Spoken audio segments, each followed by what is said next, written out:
नमस्कार दोस्तों, मां चंद्र प्रकाश दादलानी सम्राट पृथ्वीराज चौहान राजकीय महाविद्यालय जे सिंधी विभाग मां असां कल्ह सोनी मूड़ी नाले सां मज़मून BA पार्ट सेकेंड जे दर्सी किताब उछल मां पढ़ी रहिया हुआसीं।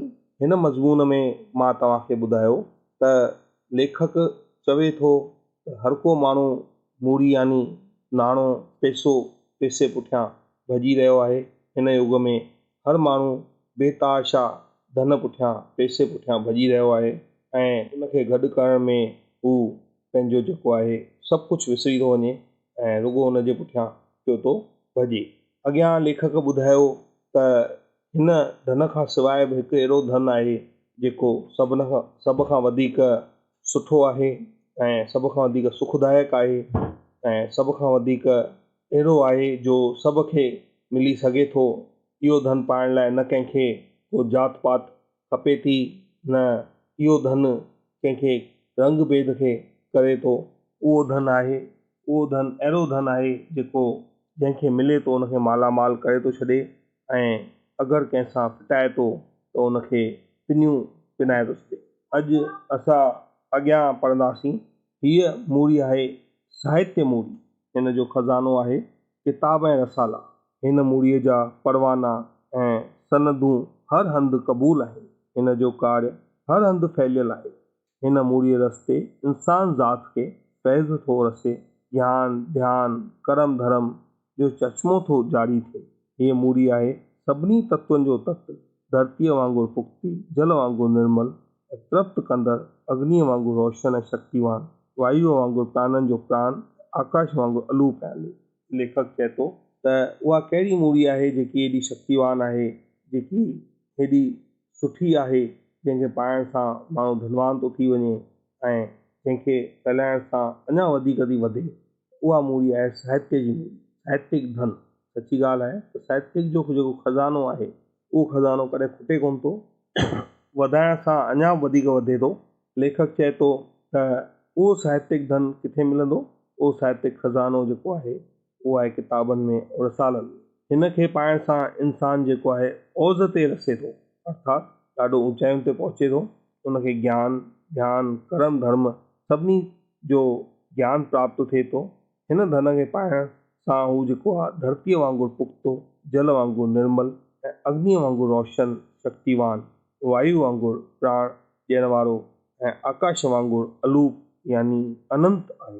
अॻियां लेखक लिखे थो, हिन मूड़ीअ वसीले इंसान जो इतिहास थो जुड़े, सभ्यता जो पायो थो पवे। साहित्य बिना इंसान जेकर जंगली रहंदो अचे हा, हिकु पीढ़ी ॿिए पीढ़ीअ खे अहवाल न पहुचाए सघे हा। इंसान जा ख्वाब ऐं मुशाहिदा, तर्जुबा ऐं बेज़ारियूं, आंसू ऐं सिसकियूं, ज्ञान ऐं विज्ञान, दिलि जा उमंग ऐं वात जा वाक्य जेके साहित्य वसीले पुष्ट मिरास न थींदा अचनि हा, त इंसान जी अवाइली अवस्था में को फेरो कोन अची सघे हा। सभु को मुंड सां शुरू करे हा ऐं पंहिंजी खिचड़ी रधण में हयातीअ जा 2-4 ॾींहं सर्फ करे हा। साहित्य मूड़ीअ जे करे ग़रीब खां बि ग़रीब इंसान हींअर तोंगर मगज़ वारो सभ्यता सिखियल आहे।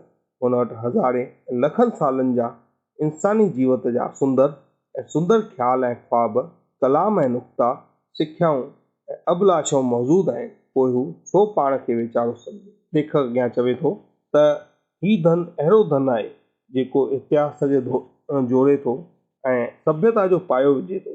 साहित्य बिना इंसान जंगली रहे हा। उहो कॾहिं बि हिन इंसान अॼोके विकसित इंसान जे रूप में न पहुची सघिया। इहा सची ॻाल्हि आहे त पहिरियों इंसान जानवरनि वांगुरु रहंदो हो, गुफ़ाउनि में रहंदो हो, कचो मांस खाईंदो हो। पोइ धीरे धीरे उन जी सभ्यता जो विकास थियो, पोइ पचाए मांस खाइणु लॻो, पोइ धीरे धीरे खेतियूं करणु लॻो ऐं अॼु वधंदे वधंदे हू अॼोके सभ्य मानव जे रूप में पहुतो आहे। ऐं इन जो श्रेय जेको आहे साहित्य खे ई मिले थो। साहित्य सां ई असांखे पतो पए थो त असांजी जेकी इहा रीति रिवाज़ आहे कहिड़ा आहिनि, कीअं आहिनि। नई पीढ़ीअ खे साहित्य जे मार्फत ई पतो पए थो असांजा ज्ञान विज्ञान जे बारे में ऐं इन सां ई अॻियां खां अॻियां इंसान वधे थो। अॼु ग़रीब माण्हू सभ्य आहे, उनखे पंहिंजे रीति रिवाजनि जे बारे में पतो आहे हिन साहित्य जे ज़रिए। अॻियां लेखक चए थो, अगरि ही साहित्य न हुजे हा त हर इंसान हर पीढ़ी हिकु नई शुरूआत करे हा, हिकु नए सिरे सां पंहिंजो जीवन यापन करे हा त शायदि अॼु असां एतिरा विकसित न हुजूं। अॻियां लेखक चए थो त साहित्य जहिड़ो यादगार ऐं इंसान जात जो राखो ॿियो कोन थी सघंदो। दारा ऐं सिकंदर, विक्रम ऐं नौशेरवान जहिड़नि शाहनि जो, पहलवाननि जो ऐं कारीगरनि जो, पर ख़ुदि अवतारी पुरुषनि जो को यादगार खड़ो करे सघिजे थो त रुॻो साहित्य जे वसीले। शरीर मिटी थी वियो, खून सुकी वियो, प्राण वायु सां मिली वियो, माण्हू जो कुझु न बचियो रहियो, पर साहित्य जे वर्कनि में दिमाग़ ऐं दिलि, शरीरी ऐं आत्मा जो तंतु माल ईअं उपजो, ईअं वधियो, ईअं सुगंधित थियो जीअं गुलदस्तान में मिटी ऐं पाणीअ, पथरनि ऐं भाण, माण गुलाब जो टिड़ी बीहंदो आहे ऐं सभिनी दिशाउनि में ख़ुशबू फैलाईंदो आहे। अॻियां लेखक चवे थो त साहित्य जहिड़ो यादगार इंसान जात जो को राखो ॿियो कोन थी सघंदो। सची ॻाल्हि आहे, अॼु पंहिंजे हिंदुस्तान में जेके अवतारी पुरुष थिया, जेके राजा महाराजा थिया, कीअं असां सभ्य थियासीं, कीअं हिन अॼु जे वर्तमान युग में आधुनिक युग ताईं पहुतासीं, इन्हनि सभिनी जे बारे में असांखे साहित्य ई त ॿुधाईंदो आहे।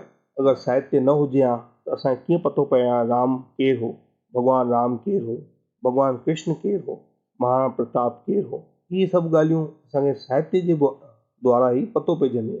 अॻियां चए थो त साहित्य मूड़ी या सोनी मूड़ी न रुॻो इंसान जात जी पकी यादगार ऐं बचाव आहे, पर हिकु उहो ब्रिज आहे जितां वसीअ नज़र फेराए सघिजे ऐं इंसान जात जे उन्नति ऐं स्थिति जी पड़ताल करे सघिजे। जे कंहिं बि क़ौम या देश जो दर्जो जाचणो आहे, नंबर ॾियणो आहे, त पहिरीं संदन साहित्य मूड़ीअ जी कथ करणु वाजिबु आहे। इंग्लैंड बर्ख थियो त शेक्सपियर जहिड़ो साहित्यकार उन देश में ॼमियो, रूस रिछ माण्हू थियो ऐं टॉल्स्टॉय पारो लेखक रूप में उत्पन्न थियो।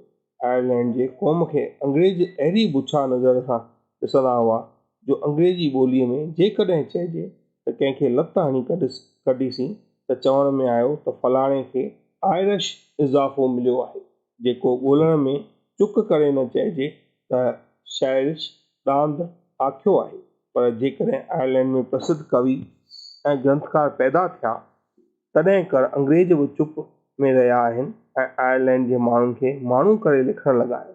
बंगाली बाबूअ जो ख़िताब जेसि ताईं चिर ॾींदड़ ऐं हिकारत भरियो हो, जेसीं बाबू रविंद्रनाथ टैगोर जी गीतांजलि पुस्तक साहित्य जे मैदान में चहिरो ऐं ॾेखारियो हो।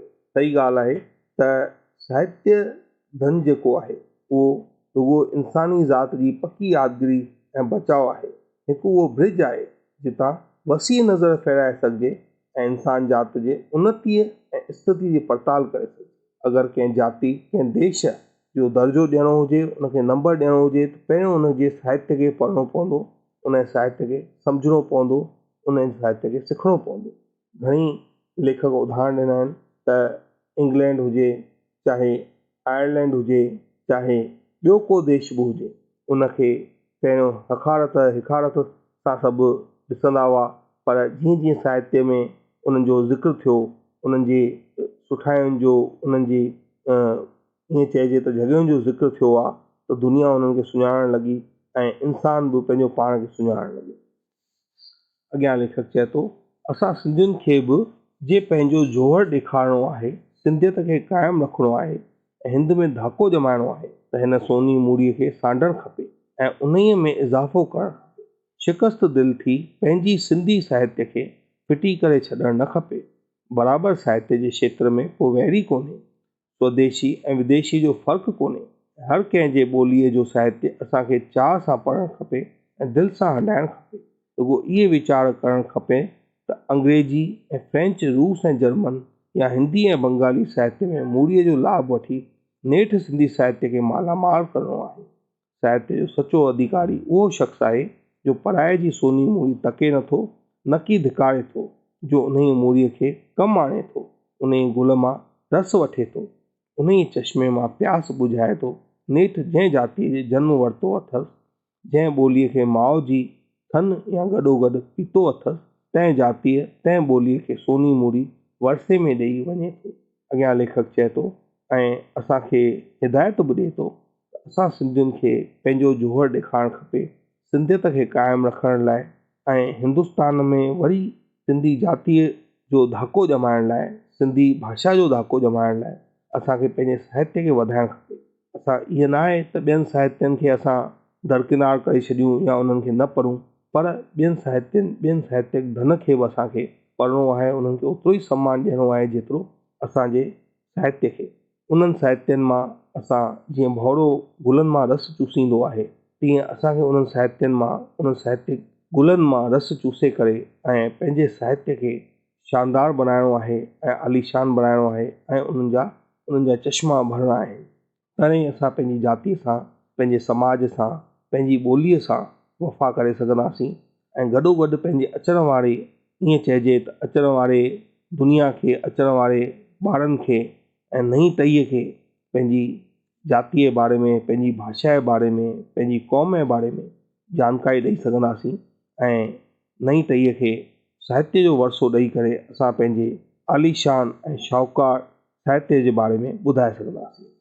अॼु एसि ताईं पढ़ंदासीं, सुभाणे असां पढ़ंदासीं इन ई किताब जो अॻियों मज़मून शिरोमणी इंसान।